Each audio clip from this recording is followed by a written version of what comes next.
आदरणीय अध्यक्ष जी, अविश्वास और घमंड इनकी रगों में रस बस गया है। वे जनता के विश्वास को कभी देख नहीं पाते हैं। अब ये जो शुतुरमुर्ग अप्रोच है, इसके लिए तो देश क्या कर सकता है। आदरणीय अध्यक्ष जी, जो पुरानी सोच वाले लोग रहते हैं, मैं उस सोच से सहमत नहीं हूं, लेकिन वो कहते हैं कि देखो भाई, जब कुछ शुभ होता है, कुछ मंगल होता है, घर में भी कोई अच्छा होता है, बच्चे भी कोई अच्छे कपड़े पहनता है, जरा साफ सुथरा होता है, तो काला टीका लगा देते हैं। आज देश का जो मंगल हो रहा है चारों तरफ, देश की जो चारों तरफ वाहवाही हो रही है, देश का जो जय जयकार हो रहा है, तो मैं आपका धन्यवाद करता हूं कि काले टीके के रूप में, काले कपड़े में निकल के सदन में आकर के आपने इस मंगल को भी सुरक्षित करने का काम किया है। इसके लिए भी मैं आपका धन्यवाद करता हूं।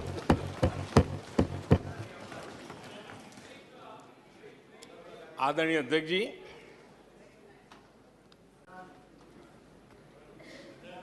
पिछले 3 दिन से भी हमारे विपक्ष के साथियों ने जी भर करके, डिक्शनरी खोल खोल करके जितने अपशब्द मिलते हैं ले आए, जितने अपशब्दों का उपयोग कर सकते हैं भरपूर, पता नहीं कहां कहां से ले आते हैं। लेकिन अच्छा है, थोड़ा मन का गुबार उनका निकल गया होगा, थोड़ा मन हल्का हुआ होगा, इतने अपशब्द बोल दिए हैं तो। और वैसे तो ये लोग मुझे दिन रात कोसते रहते हैं, उनकी ये फितरत है। और उनके लिए तो सबसे प्रिय नारा क्या है? मोदी तेरी कब्र खुदेगी। मोदी तेरी कब्र खुदेगी, मोदी तेरी कब्र खुदेगी, ये इनकी पसंदीदा नारा है। लेकिन मेरे लिए इनकी ये गालियां, ये अपशब्द, ये अलोकतांत्रिक भाषा, मैं उसका भी टॉनिक बना देता हूं।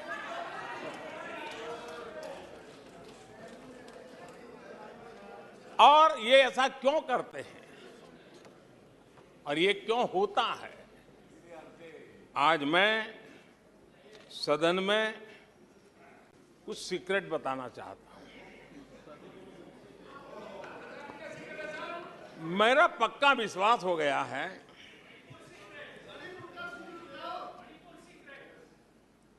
कि विपक्ष के लोगों को एक सीक्रेट वरदान मिला हुआ है। हाँ,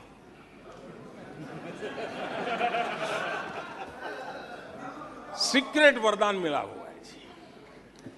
और वरदान ये कि ये लोग जिसका बुरा चाहेंगे उसका भलाई ही होगा।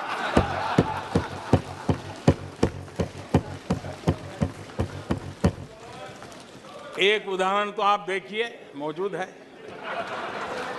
20 साल हो गए, क्या कुछ नहीं हुआ, क्या कुछ नहीं किया गया, लेकिन भलाई होता गया। तो आपको बड़ा सीक्रेट वरदान है जी। और मैं 3 उदाहरण से ये सीक्रेट वरदान को सिद्ध कर सकता हूं जी। आपको ध्यान होगा कि इन लोगों ने कहा था बैंकिंग सेक्टर के लिए, बैंकिंग सेक्टर डूब जाएगा, बैंकिंग सेक्टर तबाह हो जाएगा, देश खत्म हो जाएगा, देश बर्बाद हो जाएगा, न जाने क्या क्या कहा था। और बड़े बड़े विद्वानों को विदेशों से ले आते थे, उनसे कहलवाते थे, ताकि उनकी बात कोई न माने तो शायद उनकी मान ले। हमारे बैंकों की सेहत को लेकर के भांति भांति की निराशा, अफवाह फैलाने का काम इन्होंने पुरजोश किया। और जब इन्होंने बुरा चाहा बैंकों का, तो हुआ क्या? हमारी public sector banks net profit 2 गुने से ज्यादा हो गया। इन लोगों ने फोन बैंकिंग घोटाले की बात, इसके कारण देश को एनपीए के गंभीर संकट में डुबो दिया था। बीते दिनों की बात हो रही है, लेकिन आज जो उन्होंने एनपीए का अंबर लगा के गए थे, उसको भी पार कर करके हम एक नई ताकत के साथ निकल चुके हैं। और आज सुबह निर्मला जी ने विस्तार से बताया है कि कितना प्रॉफिट हुआ है। दूसरा उदाहरण, हमारे डिफेंस के हेलीकॉप्टर बनाने वाली सरकारी कंपनी HAL, ये HAL को लेकर के कितनी भली बुरी बातें इन्होंने करी थी। क्या कुछ नहीं कहा गया था HAL के लिए, और इसका दुनिया पे बहुत नुकसान करने वाली भाषा का प्रयोग किया गया था। और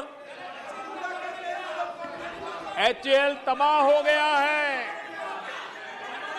HAL खत्म हो गया है, भारत की डिफेंस इंडस्ट्री खत्म हो चुकी है। ऐसा न जाने क्या क्या कहा गया था HAL के लिए। इतना ही नहीं, जैसे आजकल खेतों में जाकर के वीडियो शूट होता है, मालूम है ना? हाँ, खेतों में जाकर के वीडियो शूट होता है, हाँ।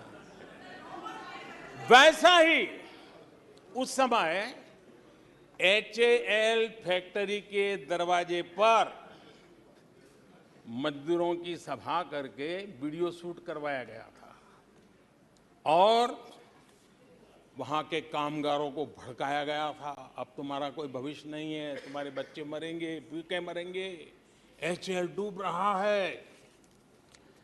देश की इतनी महत्वपूर्ण इंस्टीट्यूट को इतना बुरा चाहा, इतना बुरा चाहा, इतना बुरा कहा कि वो सीक्रेट आज HAL सफलता की नई बुलंदियों को छू रहा है। HAL ने अपना highest ever highest revenue register किया है।